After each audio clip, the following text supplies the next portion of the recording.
At the family dinner, Thomas's son said, "I hope you're enjoying your $8,000 monthly allowance, Dad." Thomas smiled and didn't answer, because what his son would learn the next day would destroy him completely. Don't forget to subscribe to the channel and comment where you're watching from. I was sitting across from my dad Michael at Grandview Restaurant, watching him cut his steak with the precision of a surgeon. Everything about Michael was precise these days. His haircut, his watch, the way he spoke about quarterly projections and market disruptions. At 35, he'd built quantum-edge technologies from nothing into a company worth millions. Something I was genuinely proud of, even if he seemed to forget where some of his early inspiration came from.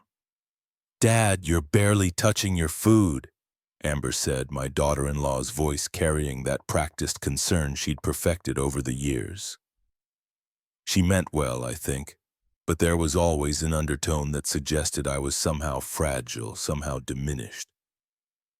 "I'm fine, just listening," I replied, watching my granddaughter Holly color on her placemat with intense concentration. At 8 years old, she was the only person at this table who treated me like I wasn't made of glass. But then Michael leaned back in his chair with that satisfied expression he got when he was about to deliver what he considered good news. "Actually, Dad, Amber and I have been talking. We think it's time to increase your monthly allowance." The word allowance hit me like a slap. Not support, not help. Allowance. Like I was a child who needed to prove I'd spent my money wisely. "That's very generous, Michael, but—" "No arguments," he interrupted, raising his hand with authority that reminded me of myself at his age, except I'd never used it on my own father. "We're bumping it up to $10,000 a month. You've been working those 3 jobs for too long. A man your age shouldn't have to—" "Work?" I finished quietly. But here's the thing he didn't know. I wasn't working those 3 jobs because I needed the money. Exactly. Michael's smile was the kind reserved for solving problems. I hope you're enjoying your current $8,000 monthly allowance, Dad. You've earned the right to relax." I smiled and didn't answer, because what my son would learn the next day would destroy him completely. That night, I sat in my small apartment looking at the envelope that had arrived that morning from Margaret Sullivan, my lawyer. Inside were documents I'd been waiting 6 months to receive. The final settlement from the sale of Richardson Architecture Firm, the company I'd built from nothing over 30 years ago. The same company Michael thought had failed. The same company he believed had left me with nothing but debt and 3 minimum wage jobs to pay rent on a studio apartment. But Margaret had been patient, strategic. We'd sold to a development conglomerate quietly, piece by piece. Patents, client contracts, architectural designs for buildings Michael walked past every day in downtown Seattle. Buildings I'd designed, contracts I'd negotiated, innovations that were still generating revenue. 47 million. That was the final number on the settlement check. But there was more Michael didn't know. The 3 jobs he pitied me for. Heritage Trust Bank, where I worked as a consultant. I owned 30% of the shares. Patricia Wells' real estate firm, where I allegedly filed papers. I was a silent partner in her most profitable developments. And the 3rd job at Felix Hunter's construction company? Felix had been my business partner for 15 years. I didn't work for him. I owned the company. The next morning, my phone rang at exactly 9 a.m. "Mr. Richardson, this is Hector Stark from Heritage Trust Bank. Your wire transfer has been processed. The $47 million is now available in your primary account. Will you need any assistance with investment options or trust fund establishment?" I could hear Michael and Amber talking in the background of his house through my open window. They lived in the penthouse across the street, the building I designed in 1998, the building I now owned through a subsidiary company. But wait, that's not the shocking part yet. Actually, Hector, yes. I need to establish a trust fund, and I need to transfer ownership of several properties. An hour later, Michael called. His voice had an edge I hadn't heard since he was a teenager. Dad, I just got a very strange call from my accountant. He said there's been some kind of banking error. Someone with our last name has been flagged for a large financial transaction that might affect our credit ratings. Really? I said, genuinely curious where this was heading. He's asking about a Thomas Richardson who apparently just deposited $47 million into Heritage Trust Bank. I told him it must be a mistake, obviously, but he wants to verify. You don't know anything about this, do you? The silence stretched between us. I could hear Amber saying something in the background, probably wondering why Michael looked like he'd seen a ghost. Dad, are you there? I'm here, Michael. So you don't know anything about this banking thing? I looked out my window at the building across the street, at the penthouse where my son lived, paying $8,000 a month in rent to a property management company that had been sending me checks for the past 3 years. Actually, son, I think there might be something we need to discuss.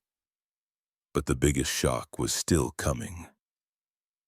2 hours later, Michael stood in my small apartment, holding papers that Margaret had prepared months ago. His face had gone from confusion to disbelief to something approaching panic. You own the building I live in? Several buildings you live in, technically. The company you said failed, never failed. I sold it, strategically, over time. Michael sat down heavily in my kitchen chair, the same chair where I'd eaten cereal while listening to him tell me about his allowance increase just 18 hours earlier. The jobs you work, I don't work for anyone, Michael. I haven't worked for anyone in 3 years.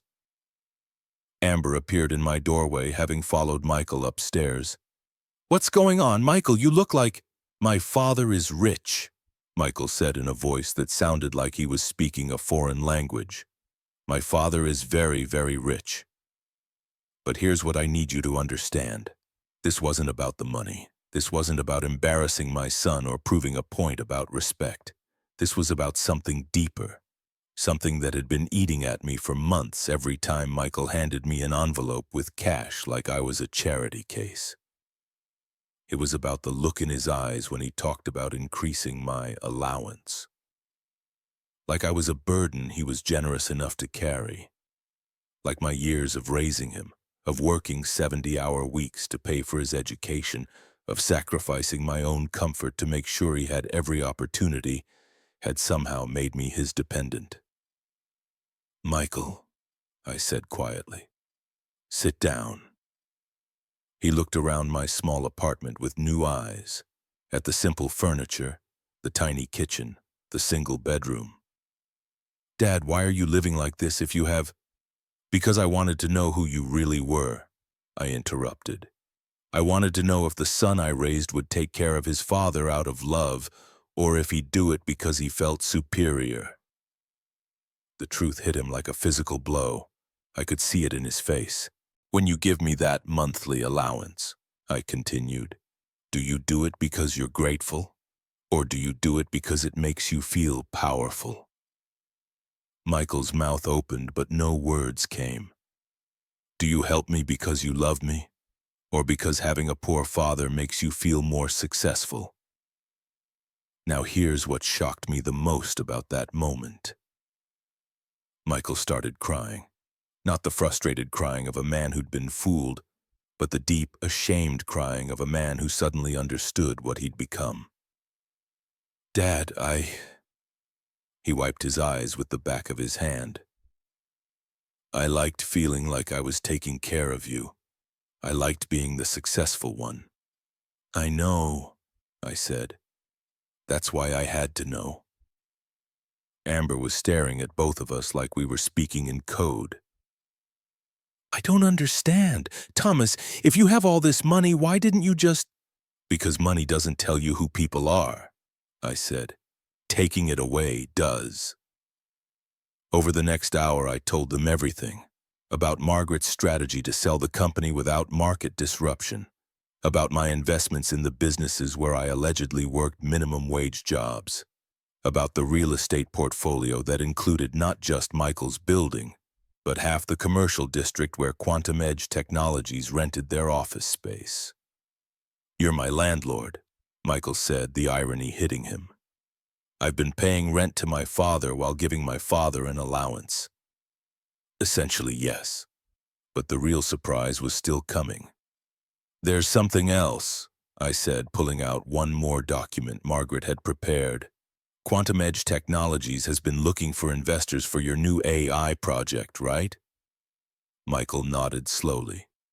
"We need $12 million to fully develop the platform. Why?" I handed him the document. "Because Richardson Investment Group just approved your funding request." Michael stared at the paper like it might disappear if he blinked. "Richardson Investment Group is me. I've been your anonymous investor for 8 months. The room went completely silent.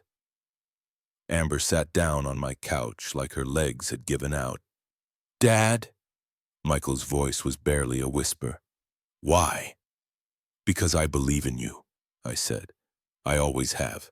But I needed to know if you believed in me." That's when something shifted in Michael's face. The superiority was gone. The careful politeness was gone. What was left looked like the little boy who used to help me draft blueprints at the kitchen table, who asked 1,000 questions about how buildings stayed standing, who told everyone his dad was the smartest man in the world. "I'm sorry," he said, and for the first time in years it sounded like he meant it. "Dad, I'm so sorry." "I know you are. But why live like this? Why let me think?" "Because I needed to know if the son I raised was still in there somewhere," I said. "And now I do." What happened next surprised all of us. Michael didn't ask about the money. He didn't ask about the investments or the buildings or the trust funds. He asked the question I'd been hoping to hear for 3 years. "Dad, what can I do to make this right?" That's when I knew I'd raised him correctly after all. The next week, Michael canceled the monthly allowance. Not because I didn't need it, but because he finally understood it had never been about need. It had been about respect, about seeing me as a person instead of a project. We started having dinner once a week, but not at expensive restaurants where he could demonstrate his success. At my place, where Holly could color at the kitchen table and Michael could ask me about the business decisions that had built everything he was now benefiting from. "I want to learn," he said during our third dinner. "Not just about the money, but about how you did it, how you planned all of this."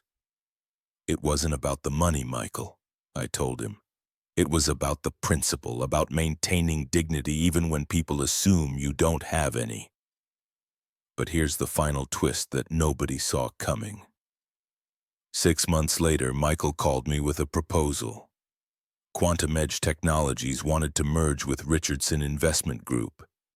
Not because he needed more money, but because he wanted to build something together. "I want to be partners, Dad, real partners. I want to learn from you the way I should have been learning all along."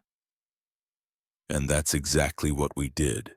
Today, Richardson Technologies employs 200 people in Seattle. Michael runs the day-to-day operations, but the big decisions? We make those together at my kitchen table, the same way we used to plan his science fair projects when he was 8. The small apartment, I still live there, not because I have to, but because it reminds both of us what matters. Holly still colors her homework at my kitchen counter. Amber brings dinner every Sunday, and she asks my opinion about things that matter, not just about whether I'm feeling okay.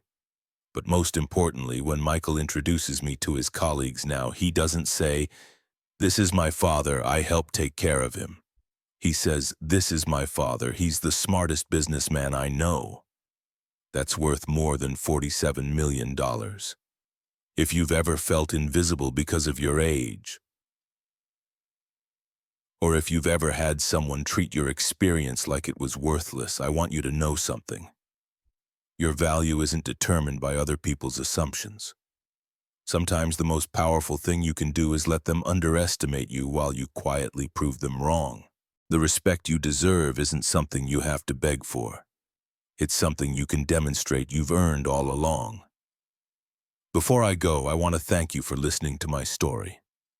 If it reminded you of your own strength, or if it gave you a different perspective on the older people in your life, I hope you'll subscribe to this channel. Hit that subscribe button and stay with me here. Let's build a community where experience is respected and wisdom isn't discounted because of a number. This isn't just my story. It's a reminder that sometimes the people you think need your help the most might be the ones who've been helping you all along.